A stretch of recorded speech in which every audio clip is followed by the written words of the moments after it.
Bonne fréquentation pour le Sismic Festival. 12 000 visiteurs ont fréquenté la manifestation durant 4 jours.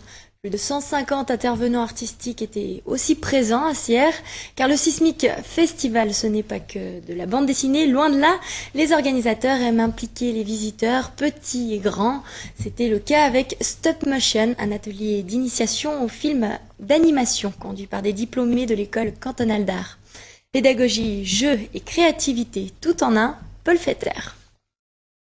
Les enfants et les écrans, ça fait bon ménage. Rien de mieux qu'un film pour retenir leur attention. Et c'est encore plus vrai lorsqu'ils ont imaginé eux-mêmes l'histoire qui défile sous leurs yeux. Stop Motion, l'une des multiples activités proposées par le Sismic Festival, a séduit plus d'un bambin. Ils ont été nombreux à créer un scénario et à s'émerveiller de le voir prendre vie. Mais avant cela, du travail.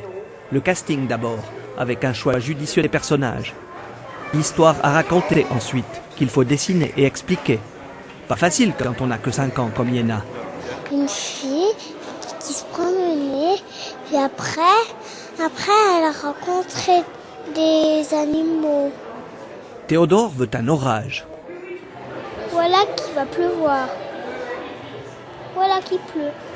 À lui de confectionner les accessoires, nuages et éclairs. Puis c'est au grand de travailler. 6 photos par seconde de film, d'imperceptibles changements de personnages, et l'action prend forme. Les enfants patientent, car ils savent que le jeu en vaut la chandelle.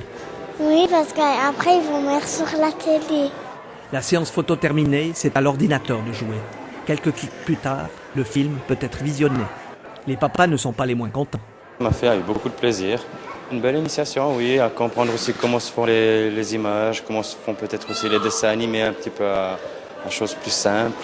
Et je pense que ça leur explique bien comment ça se passe. C'est une découverte pour les enfants et même pour les plus timides. Ils sont pris en charge et ils arrivent à faire un storyboard, ensuite une animation et finalement un film qui est toujours très plaisant et c'est vraiment fantastique.